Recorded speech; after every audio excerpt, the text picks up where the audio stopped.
Hello, सुप्रभात बच्चों। कैसे हो आप लोग? एग्जाम में बहुत कम समय है। आइए हम लोग पढ़ते हैं 11वां पाठ। कौन सा? व्याघ्र पथिक कथा। एकादश, इसे संस्कृत में एकादश कहते हैं। एकादश पाठ व्याघ्र पथिक कथा। व्याघ्र मीन्स क्या होता है बच्चों? सब लोग जानते हैं। बाघ, पथिक मीन्स राहगीर, और कथा मीन्स कहानी। कर्मवीर कथा में हम लोग पढ़े थे कथा जो कही जाए। कथा कौन सा लिंग था? स्त्रीलिंग। आकारांत शब्द है कथा।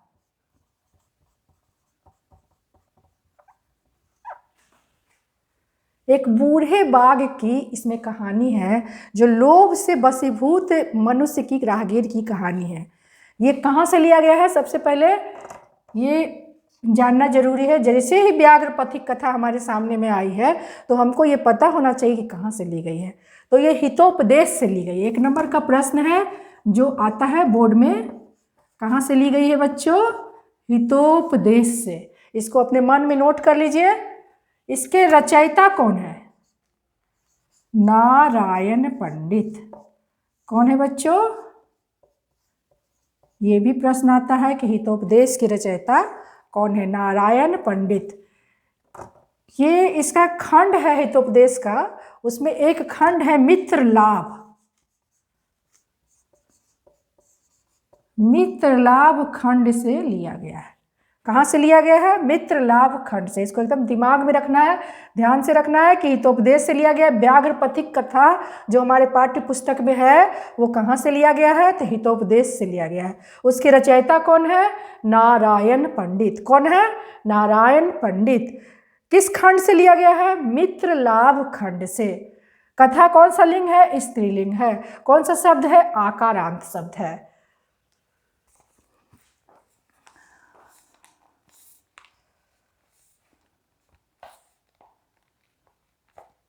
इस कथा के माध्यम से क्या बताना चाहते हैं नारायण पंडित? कि लोभ का दुष्परिणाम क्या होता है।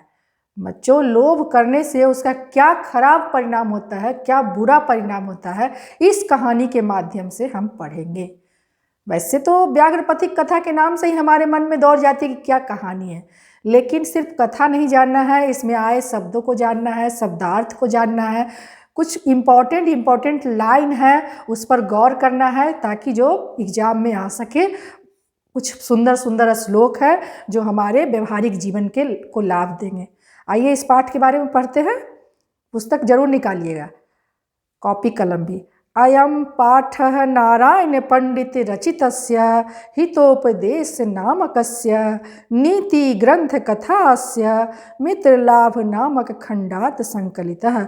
यह पाठ, कौन सा पाठ? यह जो व्याघ्र पथिक कथा है, यह पाठ 11वां पाठ जो है, 11वां पाठ हमारे पाठ्य पुस्तक की, वह नारायण पंडित द्वारा रचित है। किसने लिखा है बच्चों? नारायण पंडित ने।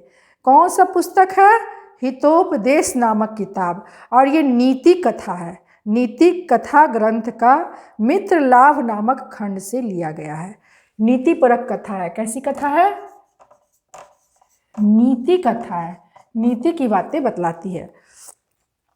किस खंड से है? मित्र लाभ नामक खंड से लिया गया है। ये मैं पहले बता चुकी हूँ। संकलित है हितोपदेशे बालकानां मनोरंजनाय नीति शिक्षणाय च नाना कथा पशु पक्षी संबद्धा श्राविता। हितोपदेशे मतलब हितोपदेश में, हितोपदेश नाम की जो रचना है उसमें बालकों के मनोरंजन के लिए, बालक मतलब बच्चों के मनोरंजन के लिए, नीति मनोरंजन के साथ साथ क्या? और नीति शिक्षा के लिए, नीति परक बातों को बताने के लिए अनेक पशु पक्षियों से संबद्ध। किससे संबंधित है? पशु पक्षी से संबंधित अनेकों कथा सुनाई गई है। सिर्फ ये कथा नहीं, इस ग्रंथ में, हितोपदेश नामक जो ग्रंथ है उसमें मित्र लाभ नामक जो खंड है उसमें, या पूरे हितोपदेश में बच्चों के मनोरंजन के लिए नीति शिक्षा परक, नीति परक बातें, नीति शिक्षा के लिए और अनेक पशु पक्षियों से संबंधित कथाओं को सुनाया गया है। प्रस्तुत कथायाम लोभस्य दुष्परिणामः प्रकटितः। प्रस्तुत कथा लोभ के दुष्परिणाम को प्रकटित करता है। क्या करता है? यह कथा लोभ के दुष्परिणाम को प्रकट करता है।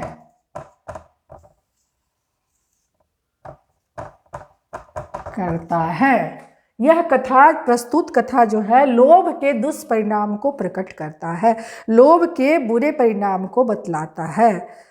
पशु पक्षी कथा नाम मूल्यम मानवानाम शिक्षार्थ प्रभूतम भवति। पशु पक्षी कहानियों का महत्व, पशु पक्षी के कथाओं का मूल्यम मीन्स महत्व, मूल्यम मीन्स महत्व होता है।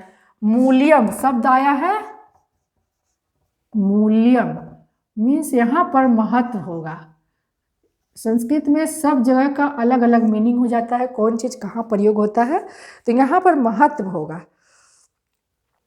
पशु पक्षियों के कथाओं का महत्व मानवा नाम यानी मनुष्यों के, जितने भी मनुष्य सभी के शिक्षार्थ, शिक्षा के लिए, प्रभूतम, प्रभूतम मीन्स होता है बहुत, प्रभूतम मीन्स बहुत, बहुत है। क्या हुआ? प्रस्तुत कथा लोभ के दुष्परिणाम को प्रकट करता है। पशु पक्षियों के कथा का महत्व मनुष्यों की शिक्षा के लिए बहुत अधिक है। इति एतादृशिभिः कथाभिः ज्ञायते। यह ऐसी कथाओं से ज्ञात होता है। यह जो जिस प्रकार की कथा है उन कथाओं से ज्ञात होता है। अब ये कैसी कथा है इसको हम आगे पढ़ेंगे बच्चों। एक बार फिर से दोहराते हैं। यह पाठ नारायण पंडित के हितोपदेश नामक नीति परक ग्रंथ की मित्र लाभ नामक खंड से संकलित है।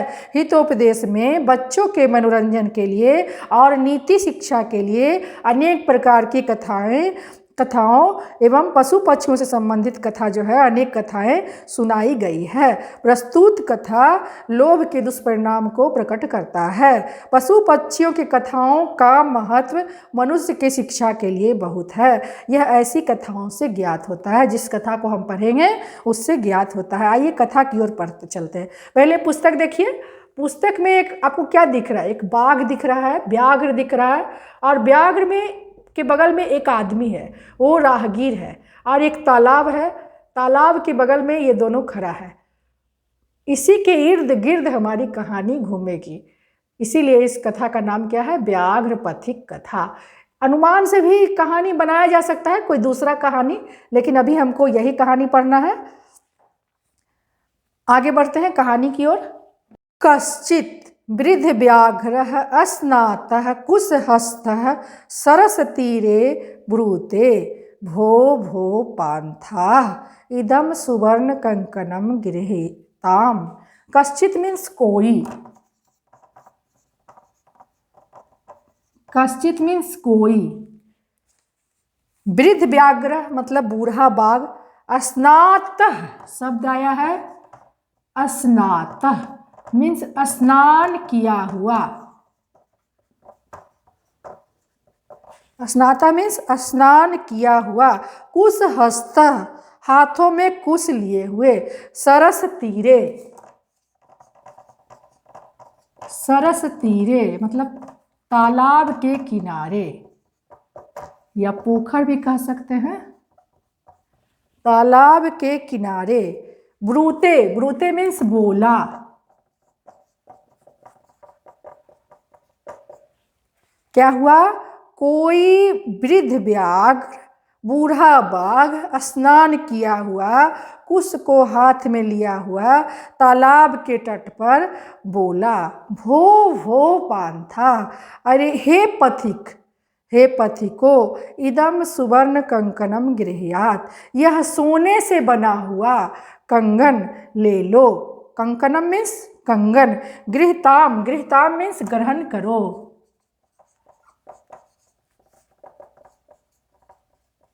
ग्रहण कर लो या ले लो। सुवर्ण कंकणम यानी सोने का कंगन।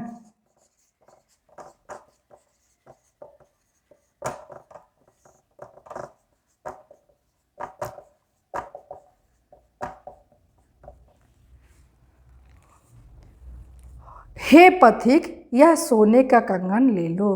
ततो लोभा कृष्टेन केनचित् पान्थेन लोचितं भाग्ये न तत्संभवति किम तस्मिन् आत्मसंदेहे प्रवृत्तिनि विधेया यतः। यहाँ पर एक शब्द आया है भाग्ये न तत्संभवति। इसको आप लोग अंडरलाइन कीजिएगा। ये लाइन जो है आता है परीक्षा में। किसने कहा है लिख देगा, किसने कहा है, किससे कहा है, या फिर इसका अर्थ लिखने के लिए ये पूरा लाइन ततो लोभा कृष्टेन अनुवाद संस्कृत से हिंदी में ये आता है। ततो उसके बाद लोभा कृष्टेन, लोभ से आकृष्ट होकर, लोभा कृष्टेन, लोभ जोर आकृष्टेन, लोभ से आकर्षित होकर या आकृष्ट होकर, लोभ से आकृष्ट होकर, लोभ के वशीभूत होकर, केनाचित् पान्थेन मतलब हो गया, केन मतलब किसी, पथिक ने विचार किया मतलब किसी पथिक के द्वारा। बहुत सा पथिक जा रहा था, उसमें से एक कई पथिकों को बोला हे पथिको भो भो पान्था। तो कोई पथिक जो है विचार किया। क्या विचार किया? भाग्ये न तत् संभवति, यह भाग्य से ही संभव है। इसको नोट करते हैं बच्चों, भाग्ये न तत् संभवति। जब तक 2-3 बार बोलिए इस शब्द को याद ही हो जाएगा यहीं पर। भाग्ये न तत् संभवति इंपॉर्टेंट लाइन है। इसका मतलब होता है भाग्य से ही संभव है। कौन सोच रहा है? वो पथिक सोच रहा है। लोभ से आकृष्ट वह पथिक सोच रहा है, विचार किया गया उसके द्वारा कि यह भाग्य से ही संभव है।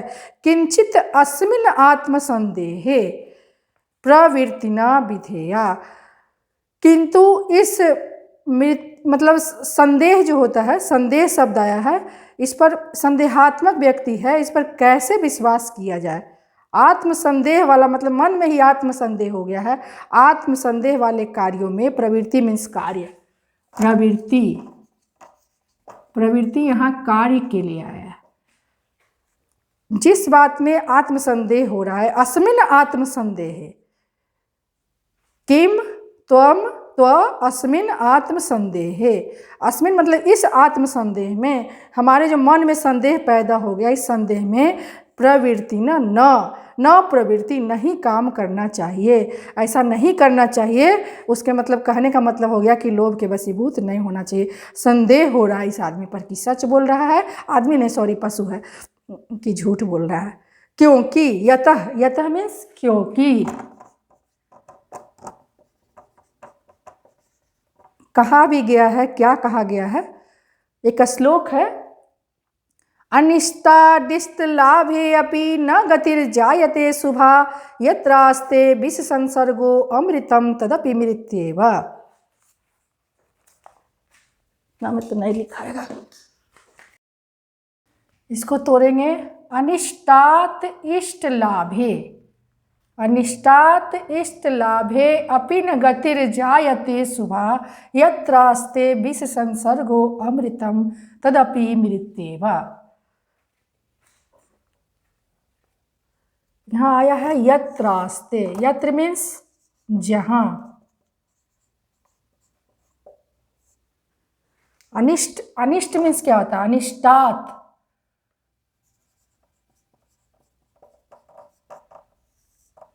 गलत, अनिष्ट होना, गलत मार्ग से।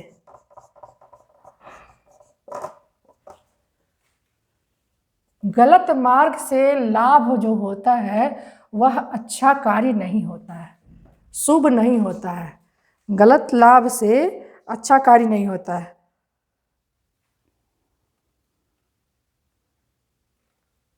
यहाँ पर देखिएगा इष्ट लाभ है, इष्ट लाभ है। अपि इष्ट मतलब क्या होगा? इच्छित।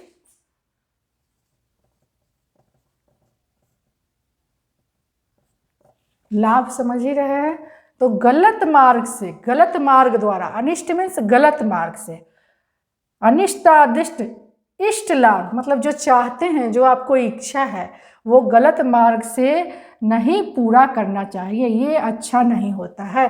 कहा भी गया है कि जहाँ यत्रास्ते, जहाँ विष के संसर्ग में, विष संसर्गो अमृतम, अमृत भी, विष के संसर्ग में अगर अमृत आ जाए तो वह भी मृत्यु का, तदपि तत् जो रपि, वह भी मृत्यवे, मृत्यु का कारण होता है।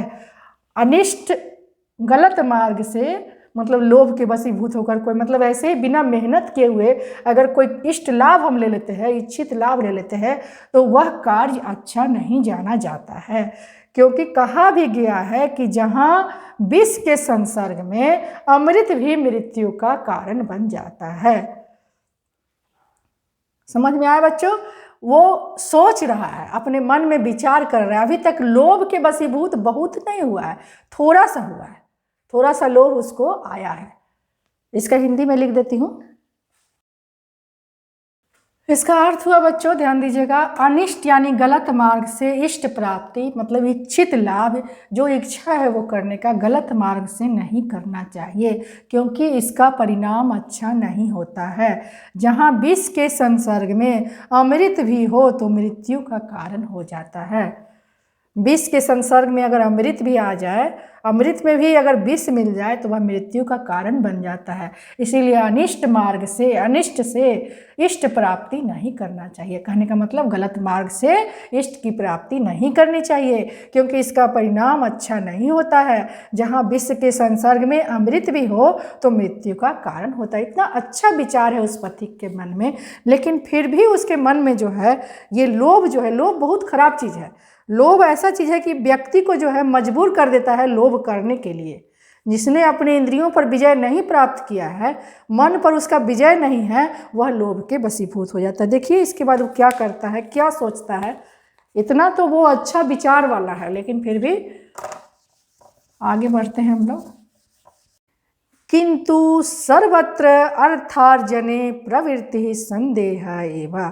अब वो व्यापारी है पथिक, कहता है किंतु सर्वत्र मतलब सभी जगह, अर्थार्जने अर्थ उपार्जन करने में, मतलब अर्थ को उपार्जन करना। जैसे व्यापारी लोग व्यापार करते हैं तो उसमें अर्थ उपार्जन करते हैं, पैसा को अर्न करते हैं, उपार्जन करते हैं। सभी जगह अर्थ उपार्जन में यहाँ एक शब्द आया है प्रवृत्ति, अभी बताए थे शायद।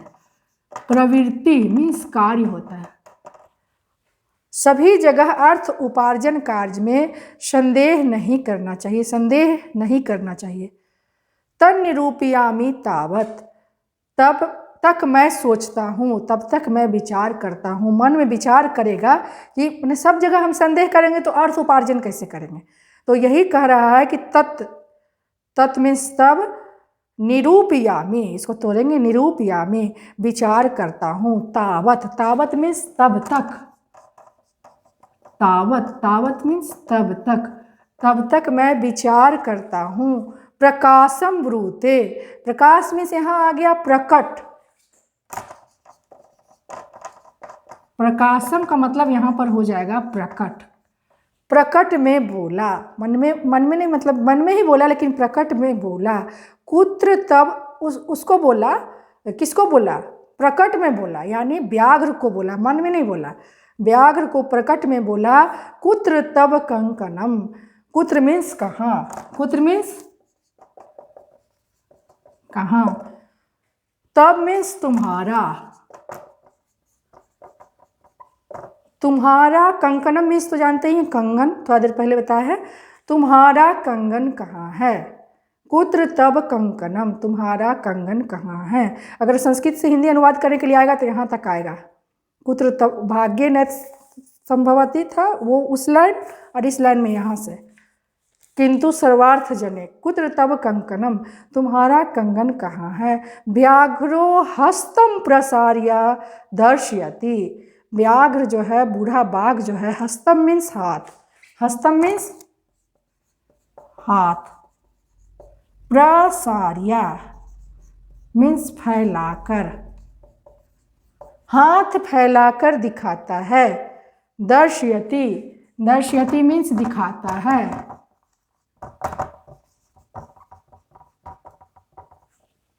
हाथ फैलाकर दिखाता है। पांथो अवदत, पथिक बोला, पांथो मीन्स पथिक, अवदत, अवदत मीन्स बोला।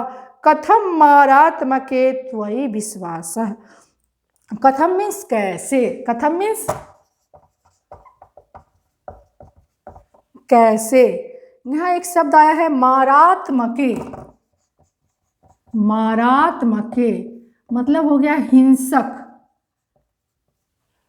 कैसे तुम जैसे हिंसक पर, त्वयि मतलब तुम जैसे, तुम्हारे जैसे हिंसक पर विश्वास, विश्वास करो। कैसे विश्वास करो, तुम्हारे जैसे हिंसक मतलब मारने वाले, मार कर खाने वाले पशु पर कैसे विश्वास करो। व्याघ्र उवाच, व्याघ्र बोला, श्रीनूरे पांथा, क्या बोला, श्रीनूरे पांथा, सुनो रे पथिक, पथिक मीन्स राहगीर, सुनो रे पथिक, प्रागेव यौवन दशायाम अति दुर्वृत्त आसम। प्रागेव, प्रागेव मतलब पूर्व काल होता है,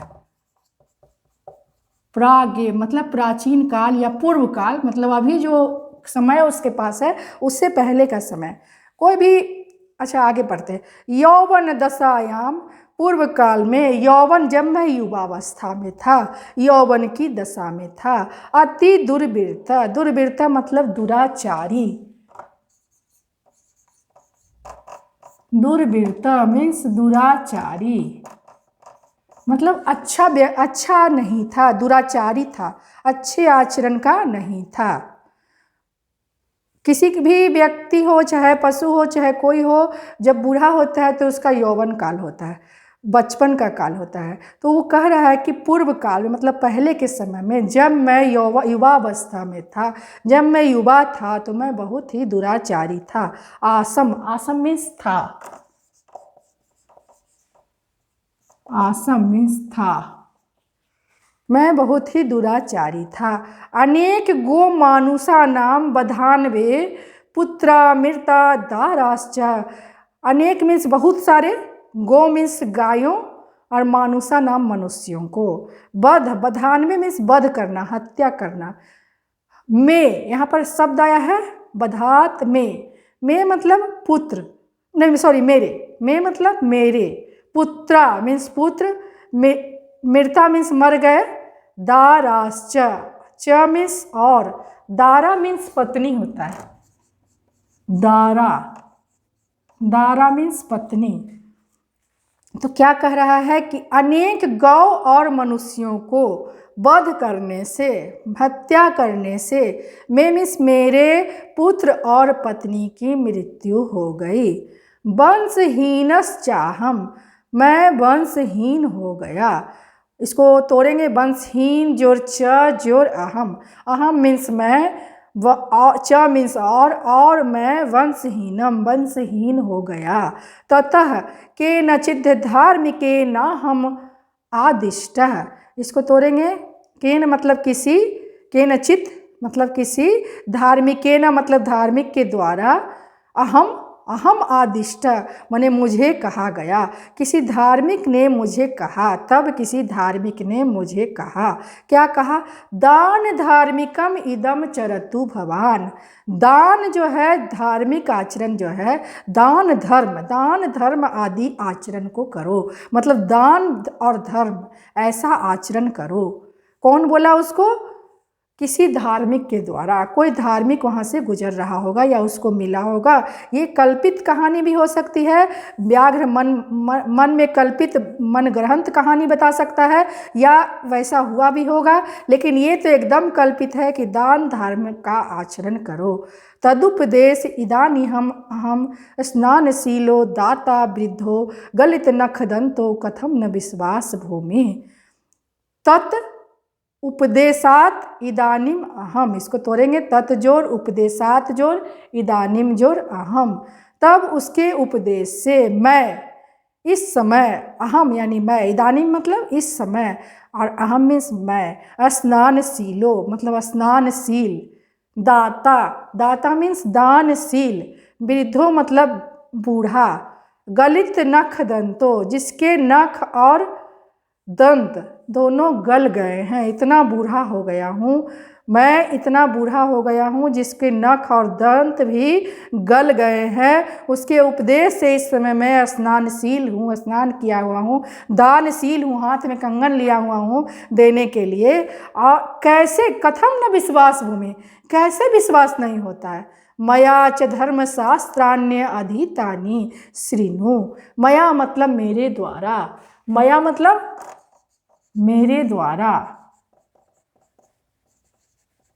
तृतीया एक वचन में है इसलिए द्वारा हुआ है, मेरे द्वारा धर्मशास्त्रों का अधीतानि अध्ययन किया गया है, पढ़ा गया है, श्रीनु सुनो, किसको कह रहा है, पथिक को कह रहा है। पथिक को अब लोभ कैसे हो उसके लिए वो जो है अपना इतना बात मन ग्रंथ कहानी बता रहा है। क्या क्या बता रहा है, फिर से एक बार, किंतु सभी जगह अर्थ उपार्जन में के कार्य में संदेह ही उचित नहीं है, तब तक मैं विचार करता हूँ, प्रकट में बोला तुम्हारा कंगन कहाँ है, व्याघ्र हाथ पर फैलाकर दिखाता है, तब पथिक बोलता है मैं हिंसक पर कैसे विश्वास किया जाए, जो हत्या करने वाला है उस पर कैसे विश्वास करूं। तब बाघ बोलता है श्रीनु रे पांथ, सुनो रे पथिक, पूर्व काल में जब मैं यौवन दशा में था, युवा दशा में था, तो मैं बहुत ही दुराचारी था, अनेक गौ और मनुष्यों की हत्या किया था, जिसके कारण मेरे पुत्र और पत्नी मर गए और मैं वंशहीन हो गया। तब किसी धार्मिक के द्वारा मुझे कहा गया, उपदेश दिया गया कि दान और धर्म का आचरण करो। उस उपदेश से ही इस समय मैं स्नानशील होकर, दानवीर होते हुए, और मैं वृद्ध भी हूँ जिसके नख और दांत गल गए हैं, कैसे विश्वास नहीं होता है। मेरे द्वारा धर्मशास्त्रों का अध्ययन किया गया है। सुनो क्या अध्ययन किया गया, श्लोक के माध्यम से हम लोग भी इसको पढ़ते हैं। उसको समझाया है लोभ के वशीभूत करने के लिए, उसे लोभी बनाने के लिए वो बात सोच रहा है, दिमाग में सोच रहा है कि इस पर विश्वास करे कि ना करे, असमंजस की स्थिति में है। तो व्याघ्र पथिक से कहता है सुनो श्रीनु सुनो, क्या कहता है हम लोग भी सुने, दरिद्रान भर कौन्तेय मां अप्रेच्छैश्वर्ये धनम व्याधितस्य औषधम पथ्यम निरुजस्य किमौषधः। बहुत ही सुंदर श्लोक है, बहुत ही नीति परक है। हे कौन्तेय शब्द यहाँ किसके लिए आया है, अर्जुन के लिए आया है। हे अर्जुन, हे कुंती पुत्र अर्जुन, धन उसे ही देना चाहिए जो दरिद्र हो। धन किसे देना चाहिए, जो निर्धन हो, निर्धन को ही धन देना चाहिए, न कि धनवान को। प्रेच्छेश्वरे धनम, इसका मतलब होता है कि धनवान, जिसके पास खुद धन है उसको धन नहीं देना चाहिए। धन किसको देना चाहिए, दरिद्र को, जिसको जरूरत है। कहा भी गया है कि व्याधि तस्य औषधम, रोगी जो होता है उसके लिए औषधम मीन्स दवाई, व्याधि मतलब रोग, औषधम मीन्स दवाई, पथ्य मीन्स दवा।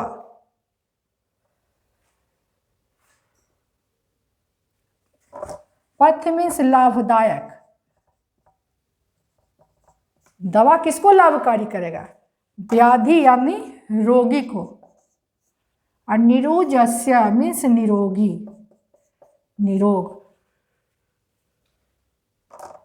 तस्य औषधम, रोगी जिसको औषधि मिलेगा उसके लिए लाभदायक होगा।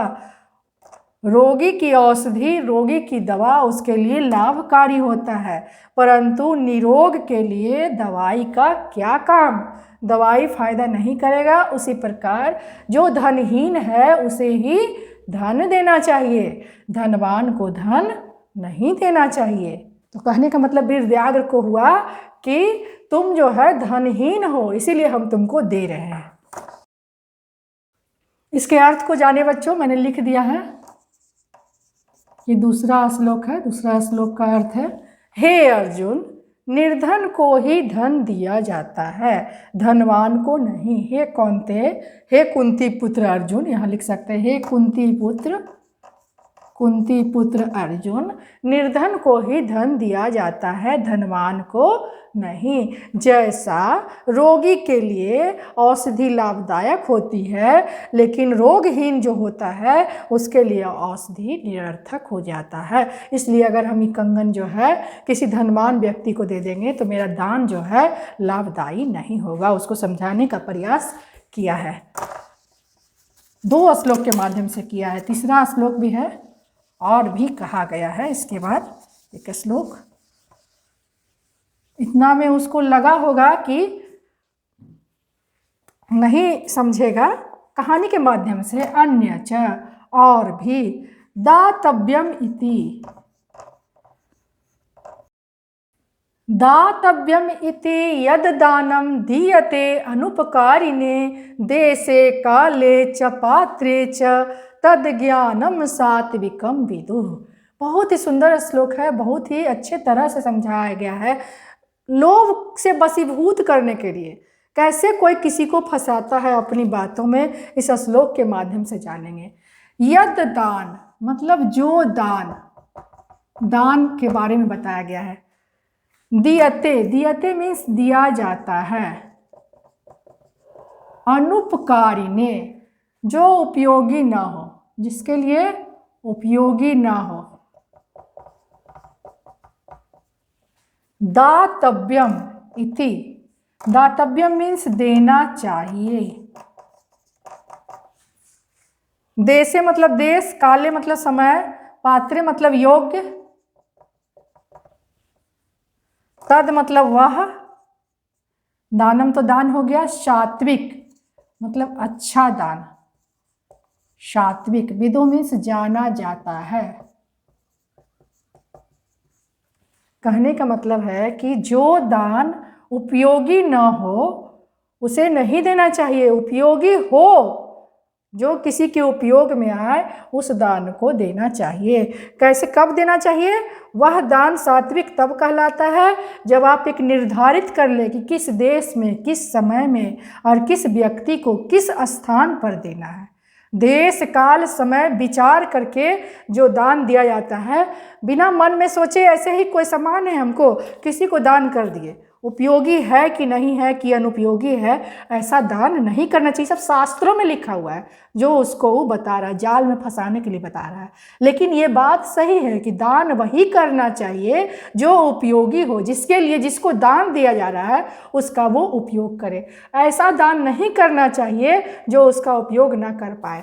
और एक हम सोच लेंगे कि किस स्थान पर कहाँ जाके दान करेंगे, किस व्यक्ति को करेंगे, किस समय में करेंगे, वो दान कैसा कहलाता है? सात्विक दान कहलाता है, अच्छा दान जाना जाता है। ये इस सब बात से कि हम बहुत ये है धार्मिक है, हम बहुत शास्त्र को जानते हैं, उस हिंसक व्यक्ति को अहिंसक मान ले, उस पर विश्वास हो जाए, इसके लिए वो बोलता है।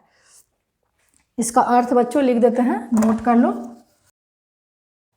ये तीसरा श्लोक है, इसका अर्थ है बच्चों, उस समय एक बात तो बताया ही नहीं कि उस व्यक्ति को दान देना चाहिए जो बदले में आपको उपकार न करे। मान ली किसी को दिए और फिर बाद में जो है बदले में आपको भी कोई उपकार करे, वैसा व्यक्ति को दान नहीं देना चाहिए। बदले में उपकार न करने वाले को दान देना चाहिए, अनुपकारी ना, उपकार नहीं करने वालों को दान देना चाहिए। और जो दान स्थान, समय तथा पात्र का विचार कर दिया जाता है वह दान सात्विक कहलाता है। क्या हुआ बच्चों, एक बार फिर से, बदले में उपकार न करने वालों को दान देना चाहिए। और जो दान स्थान, समय तथा पात्र का विचार कर दिया जाता है वह दान सात्विक कहलाता है। पात्र का मतलब हुआ कि वह इस दान, जैसे मान लीजिए कोई सामान हमको, कोई पुस्तक देनी है, यही पुस्तक मान लीजिए हमको किसी को देना है। अब जिसके पास किताब है, ये पुस्तक है, उसको हम देंगे तो उसके पास 2 हो जाएगा, उतना फ़ायदा नहीं होगा। लेकिन अगर या वो खरीद सकता है, हम वैसे व्यक्ति को देंगे जो इस पुस्तक को खरीदने लायक ना हो, उसके पास उतना पैसा ना हो, तो वो उस पुस्तक को जब उसको मिलेगा तो वो इसका सदुपयोग करेगा। तो दान उसको देना चाहिए, पात्र का विचार करके देना चाहिए, समय का भी और स्थान भी, कहाँ देना चाहिए। अभी हम किताब किसी भिखारी को दे देंगे तो क्या इसका उपयोग कर पाएगा? नहीं कर पाएगा। इस किताब को हम विद्यालय में ही सही स्थान पर न देंगे। तो वही कह रहा है कि जो दान स्थान, समय और पात्र का विचार कर दिया जाता है वह दान सात्विक कहलाता है। ये बात तो वेदव्याघ्र कह रहा है जो हिंसक है, लेकिन ये शास्त्र की बातें हैं और शास्त्र की बातें सत्य है। वो पथिक गलत था, उसके मन में जो है लोभ आ गया था, नहीं तो बात तो सब सही था। आगे बच्चों इस कहानी को आगे बढ़ाते हैं। तदत्र सरसी स्नात्वा सुवर्ण कंकणम गिरहान। इतना बात उसको मन में भर दिया कि लगा कि अब ये मेरे बस में हो जाएगा। तब वह, मतलब कहने का मतलब कि तब जो है यहाँ तुम जल में स्नान करो, तालाब के जल में, सरसी तालाब में स्नान करके सुवर्ण कंकण ले लो, गिरहान ग्रहण करो। तब इस तालाब में स्नान कर, स्नान कर सुवर्ण कंकण ग्रहण करो। यहाँ स्नात्वा शब्द आया है, मीन्स स्नान कर। कत्वा प्रत्यय है। कौन प्रत्यय है बच्चों? कत्वा प्रत्यय। जहाँ त्वा लगा रहेगा कत्वा प्रत्यय होगा। तब स्नान कर तालाब में सुवर्ण कंगन ले लो। ततो यावदसौ तद्वचः प्रतीतो लोभात्सरः स्नातुं प्रविशति तावन महापंके निमग्नः पलायितुम् अक्षमा। उसके बाद यावत मतलब जब तक, तत्वचः मतलब यहाँ पर तद्वचः, वचः मीन्स वह, वचः पथिक के लिए आया है। उसको ऐसा अपने वाणी से प्रतीत हो रहा है, बचा प्रतीत, तो बोलने से ऐसा प्रतीत हो रहा है उस बाघ के वचन पर लोभात्सर विश्वास हो गया उसको, और लोभ के कारण जो है स्नान करने के लिए वह पथिक उस बाघ के वचन को विश्वास करके लोभ से वशीभूत होकर स्नान करने के लिए प्रवेश कर जाता है। कहाँ प्रवेश कर जाता है? उस तालाब में प्रवेश कर जाता है। तावत तब तक, महापंके, महापंके मीन्स कीचड़ होता है, महापंके यानी कीचड़ में, हम लोग दलदल बोलते हैं, दलदल कीचड़ में। वो ऐसा कीचड़ होता है कि जिसमें फंसो तो फंसता ही जाता है, आदमी निकल नहीं पाता है कीचड़ में। तब तक कीचड़ में निमग्न हो जाता है, यानी डूब जाता है। निमग्न मतलब डूब जाता है। पलायितुम अक्षमा, पलायितुम भागने में, भागने के लिए चाहता है। पलायितुम यहाँ तुमुन प्रत्यय है, इसको के लिए क्या आता है? भागने के लिए, भागने के लिए यानी भागने में। अक्षम, अक्षमा, अक्षमा मीन्स असमर्थ। कीचड़ में कोई फंस जाएगा और बहुत दलदल रहेगा तो उसमें निकलना मुश्किल है, असमर्थ हो जाता है। स्नान के लिए प्रवेश करता है, तब तक कीचड़ में फंस जाता है, कीचड़ में डूब जाता है, निमग्न हो जाता है, डूब जाता है और भागने में असमर्थ हो जाता है। पंके पतितम दृष्ट्वा व्याघ्रो अवदत्। कीचड़ में गिरता हुआ देखकर व्याघ्र बोला, आहा महापंक पतितो असि। मतलब क्या हो गया? आहा क्या हो गया? तुम महान कीचड़ में गिर गए हो, महा कीचड़ में गिर गए हो। अतस्त्वाम अहम उत्थापयामि। इसको तोड़ेंगे तो क्या हो जाएगा? अतः, अतः जोड़ क्या है?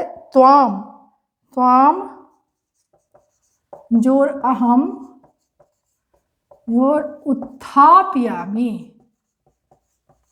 इसको ऐसे देखिए, इसलिए तुमको मैं, अतः मीन्स इसलिए, त्वाम मीन्स तुमको, अहम यानी मैं, उत्थापयामि उठाता हूँ, इसलिए तुमको मैं उठाता हूँ। तुम गिर गए हो, महा कीचड़ में गिर गए हो, बहुत दलदल है उसमें तुम गिर चुके हो, मैं तुम्हें उठाता हूँ इसलिए। इत्युक्त्वा शनैः शनैः रूपगम्यं तेन व्याघ्रेण धृतः शपान्तो अचिन्तयत्।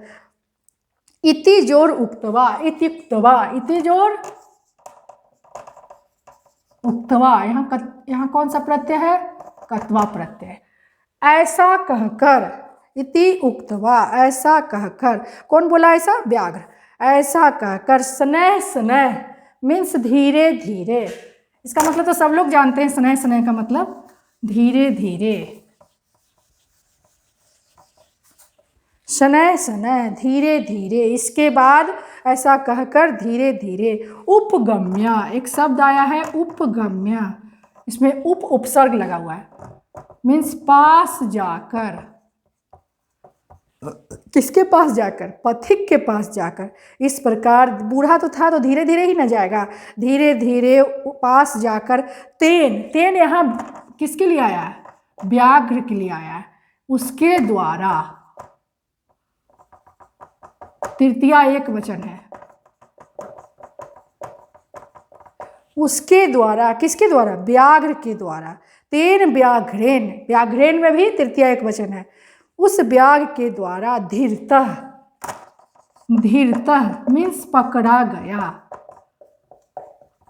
अब बाघ के हाथों पकड़ा जाइएगा तो फिर क्या होगा? मृत्यु तो होगी ही। उस व्याघ्र के द्वारा पकड़ा गया। स पांथो अचिंतयत, वह पथिक सोचा। अब तो पकड़ा गया है, अब तो मरना है, तो उस समय वो सोचता है। क्या सोचता है? पछतावा वाला बात सोचता है। इसको एक बार फिर से बोलते हैं बच्चों, ध्यान दीजिएगा। वहाँ उस तालाब में, मतलब वो तालाब दिखाता है व्याघ्र पथिक को कि उस तालाब में जाकर स्नान करके सोने के कंगन को ग्रहण कर लो। इसके बाद वह जो है पथिक उसकी बातों में आकर के लोभ से वशीभूत होकर स्नान के लिए प्रवेश कर जाता है और वहाँ बहुत बड़े दलदल में, महापंख के महान कीचड़ में फंस जाता है और भागने में असमर्थ हो जाता है। कीचड़ में या दलदल में गिरता हुआ देखकर व्याघ्र बोलता है, आहा, तुम तो बहुत बड़े दलदल में फंस गए हो, दलदल में गिर गए हो, इसलिए मैं आता हूँ और तुम्हें उठाता हूँ। ऐसा कहकर धीरे धीरे, मतलब इतना धीरे आता है कि जब तक वो गिरता जाए वो अपने आप को बचा ना पाए, धीरे धीरे आता है। उसके पास जाकर उस बाघ के द्वारा उस पथिक को पकड़ा जाता है और जब पकड़ा जाता है तो पथिक सोचता है। एक श्लोक के माध्यम से बताया गया क्या सोचता है। ये पथिक सोच रहा है। देखिए बच्चों, पथिक सोच रहा है। कब सोच रहा है? जब व्याघ्र के द्वारा पकड़ा गया है। पहले उसको ये सब विचार नहीं आया। इतना अच्छा विचार अगर पहले आ जाता तो जीवन से हाथ नहीं धोता। अवशेन्द्रिये चितानाम हस्ति स्नानम इव क्रिया दुर्भगा भरण प्रायो ज्ञानम भारह क्रियाम बिना। बहुत ही सुंदर श्लोक है, बहुत ही अच्छा से समझाया गया है। एक दो उदाहरण दिया गया है, देखिए। जिसकी इंद्रियां, यहाँ अबस इंद्रिय चित्तानाम, चित्तानाम मीन्स मन होता है, चित्तानाम मीन्स क्या होता है? मन। और इंद्रिय तो जानते ही हैं, जिसकी इंद्रियां, जिसकी इंद्रियां और मन बस में नहीं है, अपने बस में नहीं है। कभी लोभ में वशीभूत हो गया है तो कभी कुछ में, कभी कुछ में। लोभ के वशीभूत हो गया है मतलब तुम्हारे बस में नहीं है। जिसकी इंद्रियां अपने आप के बस में नहीं है, जिसने अपने इंद्रियों पर विजय नहीं प्राप्त किया है, इंद्रियां और मन बस में नहीं है, उसकी क्रिया कैसी होगी? हस्ति स्नानम इव। हस्ति मीन्स क्या होता है? हाथी। हस्ति मीन्स क्या होगा बच्चों? हाथी। स्नानम मतलब स्नान, इवा मतलब तरह, के समान भी बोल सकते हैं, की तरह या समान। जिसकी इंद्रियां और चित्त मन में नहीं है, बस में नहीं है, मन बस में नहीं है, उसकी क्रिया हाथी के स्नान की तरह है। ये एक उदाहरण है। हाथी का स्नान क्या होता है? हाथी का स्नान एकदम फेमस है, प्रसिद्ध है उदाहरण देने के लिए। किसी किसी को लोग कहता है कि वो हाथी के स्नान जैसा काम कर रहा है। तो हाथी क्या करता है? खूब अच्छा से स्नान कर लेता है और उसके बाद जाता है और सूर से जो है जितना बालू मिट्टी सब रहता है अपने शरीर पर चढ़ा लेता है। तो वैसा ही हो गया कि मतलब हम स्नान भी कर लिए, साफ सुथरा भी हो गया, फिर गंदा हो गए। तो जिसकी इंद्रियां और चित्त मन में बस में नहीं है, उसकी क्रिया भी हाथी के स्नान के जैसा होता है। इसके बाद दिया है दुर्भगा भरण। दुर्भगा भरण मतलब होता है परित्यक्ता नारी। ये समझते हैं? बहुत कड़ा शब्द लग रहा होगा, परित्यक्ता नारी। इसको हम इंग्लिश में समझाएंगे तो बहुत आसानी से समझ जाइएगा। डाइवोर्सी महिला, जिसको डाइवोर्स मिल जाता है, जिसको, इसको ठेठ भाषा में कहेंगे जिसको पति छोड़ देता है, वैसी नारी जिसको पति छोड़ देता है, उसको उसका जो गहना होता है, वो जो आभूषण पहन ले तो वो कैसा होता है, मतलब अच्छा नहीं होता है, उसका आभूषण निरर्थक हो जाता है। उसको वैसा ही कहेंगे कि भारः ज्ञानम भारः, ज्ञान भार है उसका क्रिया के बिना।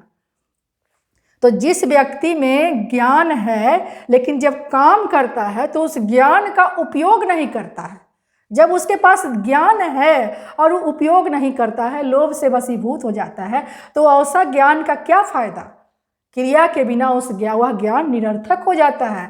किस प्रकार निरर्थक होता है, जैसे एक परित्यक्ता नारी आभूषण पहन लेती है। अभी के ज़माना में मत रहिएगा, इसको पुराने ज़माना के विचार से सोचिएगा इस बात को। अभी तो परित्यक्ता नारी स्वतंत्र है, कुछ भी कर सकती है, आभूषण भी पहन सकती है, अपने स्वतंत्र रूप से जी सकती है। लेकिन ये पहले का बात है। पहले जब परित्यक्ता नारी को कोई जब उसको पति छोड़ देता था तो उसको आभूषण पहनने का भी अधिकार नहीं था। अगर वो पहन के निकलती थी तो उस पर लोग हंसता था, उसका ना सुंदरता कोई देखने वाला था, कुछ नहीं, एकदम बेकार था। पति के बिना उसका सारा सौंदर्य बेकार था।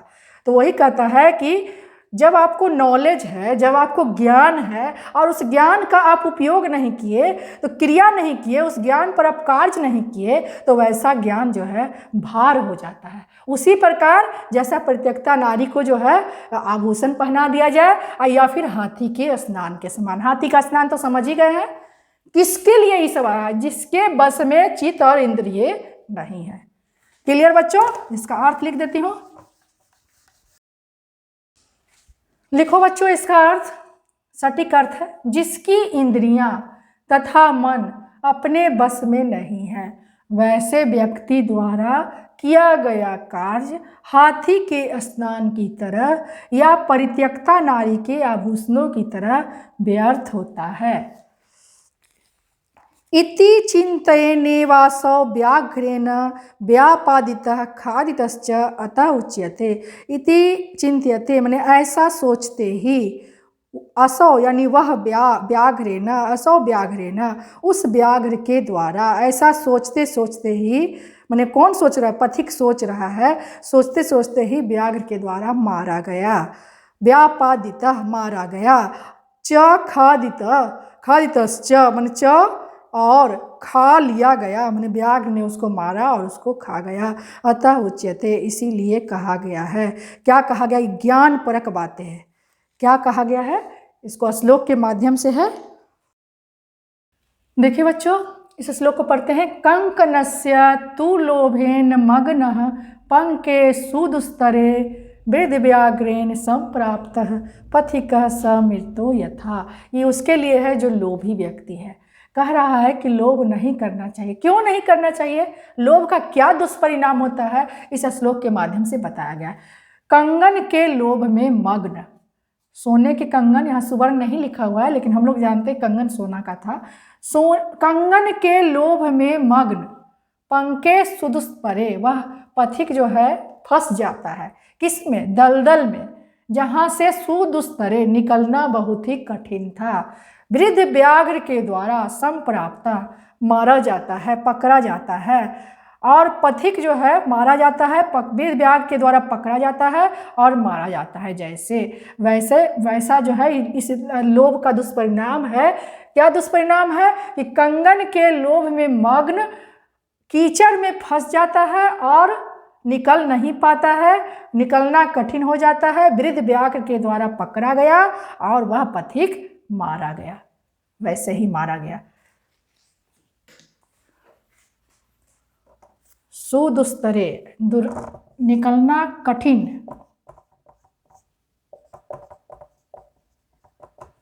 पंखे में कीचड़ में,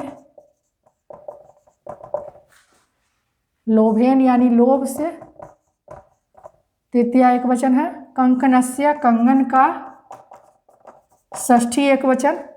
वृद्ध व्याघ्रेण, वृद्ध व्याघ्र के द्वारा, तृतीया एक वचन। संप्राप्त, पकड़ा गया। पथिका राही, मृतो मारा गया। यथा मीन्स जैसे। इसका अर्थ लिख देती हूँ बच्चों, समझ में तो आ ही गया है। अर्थ बच्चों ध्यान दीजिए, इसका अर्थ होगा जैसे वह पथिक कंगन के लोभ से दुर्गम कीचड़ में फंसकर वृद्ध व्याघ्र के द्वारा पकड़ा जाकर मारा गया, इसलिए लोभ का त्याग कर देना चाहिए, लोभ को छोड़ देना चाहिए। इस कहानी से बच्चों व्याघ्र पथिक कथा से क्या शिक्षा मिलती है, क्या संदेश मिलता है, इतना आप लोग सुने, मन में सोचिए। आप मेरे संदेश सुनने से पहले मन में सोचिए क्या इससे संदेश निकलता है। लोभ पाप का कारण है। अगर लोभ नहीं होता तो वो फंसता नहीं और मरता नहीं। और इधर व्याघ्र जो है पाप करता है, उसका तो काम ही है किसी को मारना और अपना जीवन यापन करना। लेकिन अगर ये लोभ नहीं होता तो वो ऐसा काम नहीं करता। ये लोभ का दुष्परिणाम है और लोभ के कारण कई तरह के पाप हो जाते हैं। कभी हम चोरी कर लेते हैं, कभी किसी की हत्या कर देते हैं, कभी कुछ कर देते हैं, कभी कुछ कर देते हैं, मतलब बहुत सारे अकारण। अगर लोभ नहीं होगा तो संसार में पाप नहीं होगी। इस तरह की कथाओं को सुनने से और कहने से, इससे और दूसरा फ़ायदा क्या होता है, बच्चों को दादी नानी कहानियाँ सुनाती है। पशु पक्षी के कहानियों में बच्चों को बड़ा आनंद आता है और ऐसे कहानियों को सुनकर नीति परक बातों का ज्ञान भी हो जाता है बच्चों को। तो ऐसी कहानियाँ सुनने से आनंद की अनुभूति तो होती ही है, आनंद तो आती ही है, साथ में व्यवहारिक ज्ञान का लाभ होता है, व्यवहारिक ज्ञान व्यक्ति प्राप्त करता है। और ये कहानियों के माध्यम से, दादी नानी से जो कहानियाँ सुनाई जाती है, बड़े बुजुर्गों से जो सुनाई जाती है, ये कहानियाँ मन पर असर करती है और हमेशा याद रहती है कि मुझे ये कहानी सुनाया गया था। और अगर इस कहानी को जीवन में उतारा जाए तो लोभ तो कम से कम नहीं होगा। इसीलिए व्यवहारिक ज्ञान बढ़ता है। इसीलिए बच्चों को ऐसी कहानियाँ जरूर सुनाई जानी चाहिए। धन्यवाद बच्चों।